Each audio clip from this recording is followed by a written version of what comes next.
17 जो वार्ड है उसमें हमने 17 ऑब्जर्वर्स नियुक्त किए हैं कि वो एक हफ्ते के बाद आज से 10 तारीख तक अपनी पूरी रिपोर्ट हमारे जो जिला अध्यक्ष हैं अजय महाजन जी ये तय करेंगे कि कौन सा प्रत्याशी, सुधीर जी से बात करेंगे, जग्गी जी से बात करेंगे, कौन सा प्रत्याशी को चुनाव मैदान में लड़ाया जाए।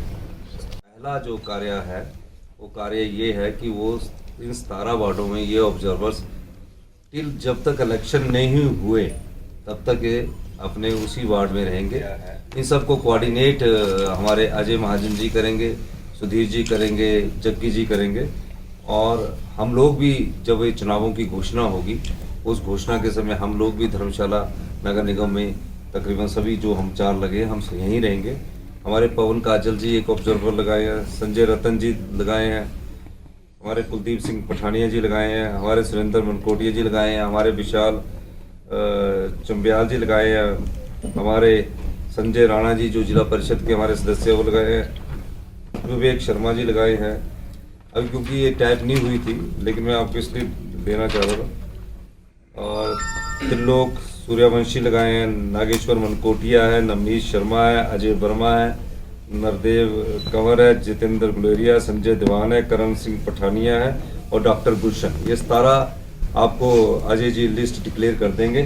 आप शिमला जो है वो अंग्रेजों के समय से राजधानी, अंग्रेजों के समय की कारपोरेशन, और जो धर्मशाला है ये अभी 3.5 साल पहले पैदा हुई कारपोरेशन।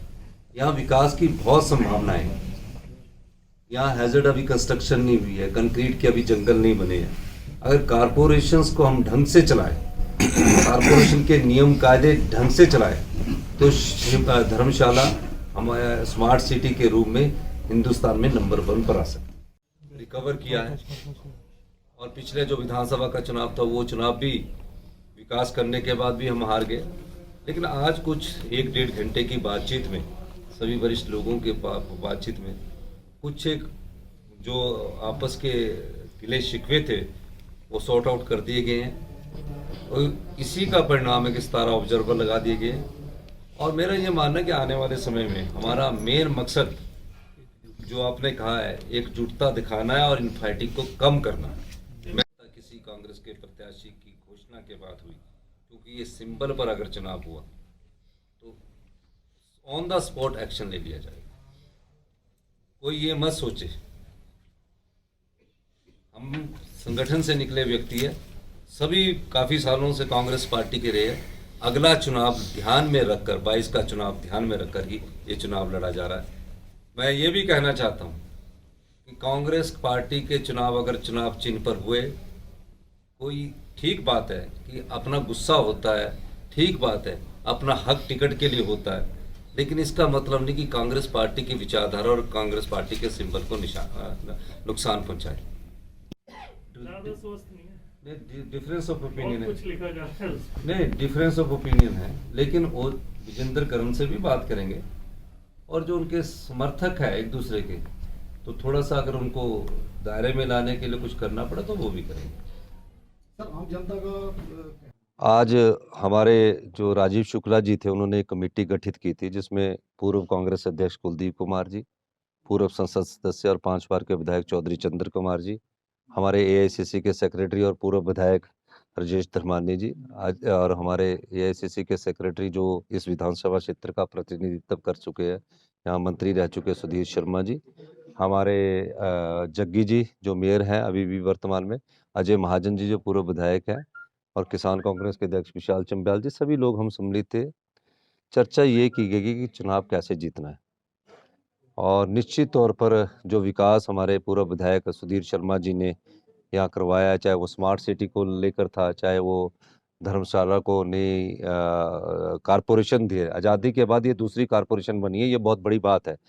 और उस विकास को जब ये चुनाव हार गए, हमारे जो मेयर है प्रत्याशी जग्गी जी ने इन्हें आगे बढ़ाया, तो आज सवाल ये पैदा होता है कि इतना काम करने के बाद हम ये चुनाव कैसे जीते।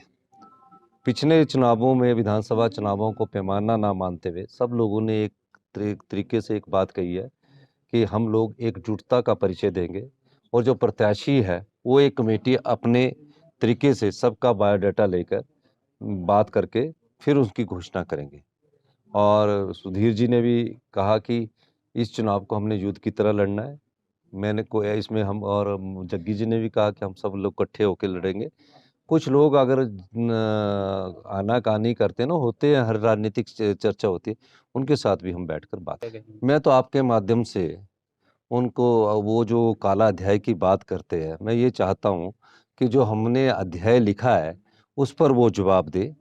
हमने अध्याय लिखा स्मार्ट सिटी किसकी देन है, हमने अध्याय लिखा धर्मशाला नगर निगम किसकी देन है, हमने अध्याय लिखा पहली धर्मशाला में केवल कार किसकी देन है। तो ये सब चीज़ें पहले इन 3 बातों का नगर निगम के जो कार्य है, इन 3 बातों का जवाब दे। और केश पठानिया जी बताए कि आपने जो काला अध्याय कांगड़ा की राजनीति और धर्मशाला की राजनीति के लिए कहा है, कोई एक कार्य पिछले 3.5 साल में भारतीय जनता पार्टी की सरकार, जब से जयराम जी की सरकार आई है, एक कार्य भी अगर धर्मशाला में गिना देंगे तो हम आप जो कह रहे हैं उसकी हर बात का जवाब देंगे। वो विधायक दल ने आज लोकतंत्र की जो हत्या हुई है उसमें मुंह पर काला पट्टियां बांधकर 10 से 1 बजे तक व्रत रखा है, मौन व्रत, अहिंसावादी तरीके से, महात्मा गांधी जी के तरीके से। हमारा कहना है कि आप चुने हुए विधायकों की संख्या को कम करने के लिए 20 से 5 संख्या को निलंबन करके आप गतिरोध को दूर नहीं करना चाहते।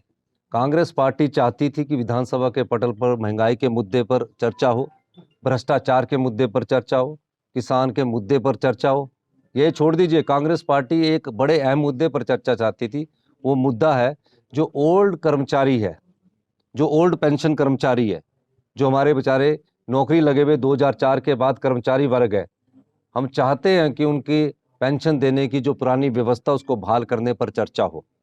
और कांग्रेस पार्टी के ध्यान में ये बात है और कांग्रेस पार्टी के हाईकमांड में भी ध्यान में बात है कि आने वाले समय में अगर चारों नगर निगमों में कांग्रेस की वापसी हो, पहले कई तो पहली बार नगर निगम बन रहे हैं, वहाँ अगर कांग्रेस जीतती है और 22 के जो चुनाव होंगे, जो ओल्ड पेंशन थी वो नए कर्मचारियों को लागू करने की व्यवस्था पर भी विचार किया जाएगा। सरकार बड़ा दिल दिखाए और निलंबन रद्द करे, हम चर्चा में भाग ले और सार्थक चर्चा करें। जो जनता के मुद्दे हैं वो विधानसभा के पटल पर उठाए जाएं, जिसमें महंगाई प्रमुख मुद्दा है, भ्रष्टाचार प्रमुख मुद्दा है, बेरोजगारी प्रमुख मुद्दा है, पुरानी पेंशन बहाल हो प्रमुख मुद्दा है। ये सब मुद्दों को हम वहाँ विधानसभा के पटल पर उठाना चाहते हैं। राज्यपाल के साथ कांग्रेस के विधायकों ने कोई अभद्र व्यवहार नहीं किया है।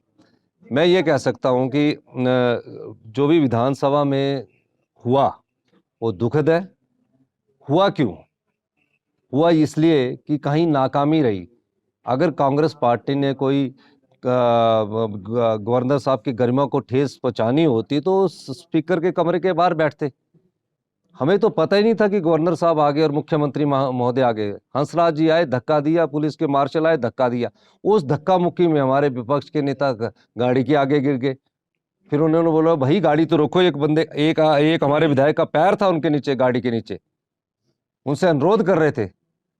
अगर सरकार सोच विचार करके कांग्रेस के विधायकों को अंदर बुलाती और कहती कि गवर्नर साहब के ने जाना, उनके लिए रास्ता छोड़ दो, तो गवर्नर साहब का रास्ता रोकने की कोई इच्छा नहीं थी, ना कोई इंटेंट था। वो तो सिर्फ सरकार के विरोध में नारे लगा रहे थे।